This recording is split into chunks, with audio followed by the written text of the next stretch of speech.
And from Paris, we are very much delighted to have with us via phone engineer Sherif, the General Secretary of the NOC, or the National Olympic Committee, and the President of the Egyptian Federation of Modern Pentathlon. Thank you very much for being with us, Engineer Sherif. Thank you. And before going into any details, let's make sure that everything is okay with our delegation and all our players are feeling great. Our players are fine. Everything is good in the Olympic Village. We have some issues, but it's the same issues that every country has. Some little problems with accommodation, some little problems with the food services, but everything is in total okay. Our players are well. We don't have any major injuries, and we are ready for today's event. Yeah, and as far as I know that at least 100 countries, they complained because of the portions of food and the variety of food Paris is introducing to its guests. True? Yes, this is true. More than 100 countries have objected about the amounts of food and the amounts of protein needed for the players. Food is available at the village 24/7, but again, the quality and the variety are an issue. Engineer Sherif, you know, of course, that we are all that much passionate when it comes to Egypt. And when it comes to players representing us, shouldering this responsibility of carrying the Egyptian flag.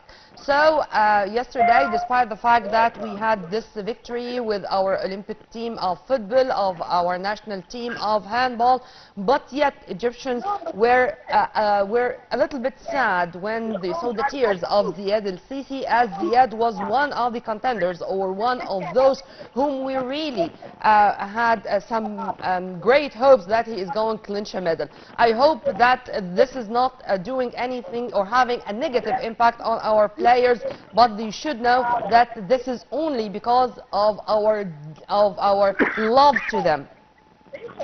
As you know, we have about 11 or 12 athletes who have chances for medals. Ziad El-Sisi was one of them. Yeah. He's a great player. He's a great athlete. He started this Olympics ranked #1 in the world. He has won in 2 World Cups from the 5 World Cups he has played. He has been in the podium. We were all very hopeful yesterday. It's just a matter of concentration. As he said on his Facebook account, I lost my concentration in the semifinals. Yeah. When he reached the semifinals, he started thinking of the medals. He's in the top 4. He was playing in the semifinal against the Tunisian Tajani, who's ranked lower than him. He's ranked 13th. Should have been an easy game. It wasn't an easy game. He lost. He had to play for 3rd and 4th against the Italian. Lost again and had to settle with 4th place. We were all very disappointed. The Fencing Federation has done a lot of effort in the past few years. They still have other chances today in the Épée and tomorrow in the Fleuret.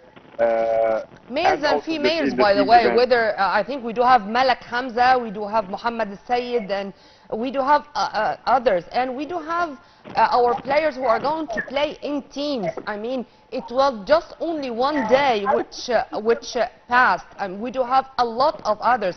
And let's be that frank and tell this frankly to all Egyptians. We are expecting medals in the last 4 or 5 days in the competition with our weightlifters and with our modern pentathlete, and maybe in between the taekwondo or the fencing.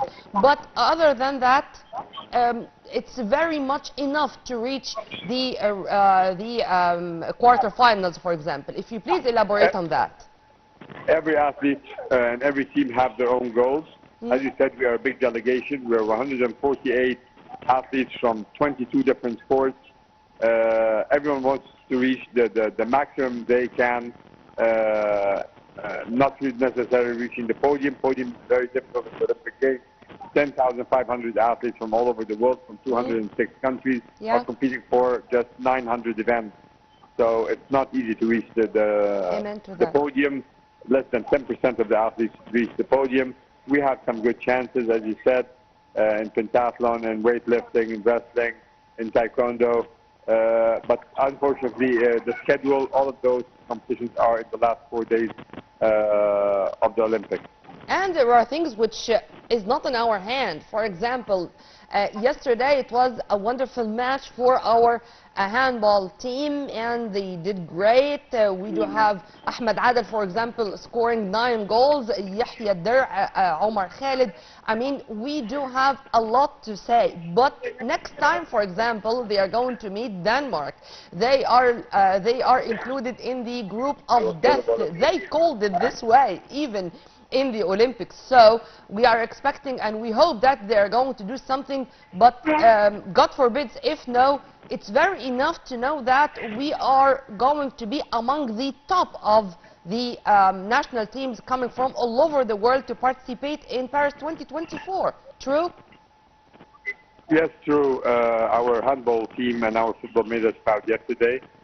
Football had a lousy start against the Dominican Republic with a draw, which was not expected, but they came high again yesterday against Uzbekistan and won, and nearly secured, let's put it like this way, nearly secured 90%. They are going through to the next round with Spain. This puts us in the normal position again where we want our team to be. Handball, of course, were a great team yesterday. They started very strong, made a very big difference. Hungary came back, and then we finished very strong again and won the game. So very important for us to win this game. We are in a very, very tough group, which has Denmark and France, which are the top 2 teams in the world. And those matches are coming up. We have Denmark next tomorrow, and then France the day after. Very tough games, but I'm sure that the handball team are ready, and hopefully we can make a surprise and win. As far as I know also, sir, that you had an important meeting yesterday discussing what took place with Yomna Ayad. If you want to elaborate on what happened or what's going on. Yomna Ayad is our first boxer ever, women boxer ever to reach the Olympic Games. We're very proud of her. Unfortunately, yesterday she couldn't go down in weight to play in her category under a certain weight. 54. She was 1.5 kilos above weight 2 days ago. The federation and the coaches did all they can.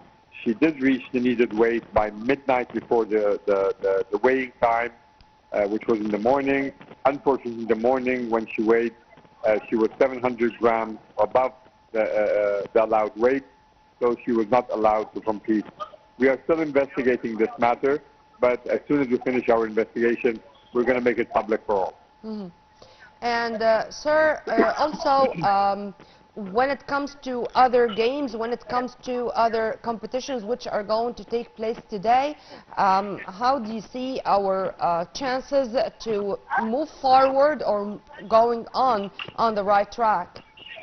We have a lot of competitions today. We have a lot of events. The main events are, we have swimming with Jahan, is playing her 200 meters freestyle. We have Sherif is playing her first game, round 1 in Roland Garros in tennis. We have the beach volley. Dua and Marwa are playing their first game under the Eiffel Tower in the beach volley. And fencing. Fencing épée boys.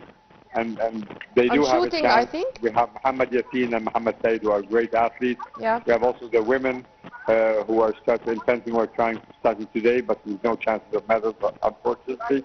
But again, we're going to cheer all our athletes, and hopefully everyone is going to put 100%.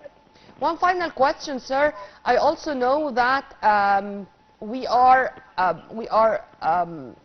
implementing on the ground a scientific way to deal with our athletes, and it's not only about physiotherapists or nutritionists. We do have also experts in sports psychology to make sure that our players and our athletes are doing well from all sides, and to put into consideration that mental toughness is not at all less important than physical toughness or physical fitness. If you want to elaborate on that too.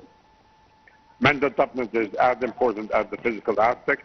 We know that. This is why we are ready, with, as you said, with our life coaches and our mental toughness coaches. And we are ready. We are ready. The athletes have all the support they need. Okay, and hopefully we will be ready for the next game. Yeah.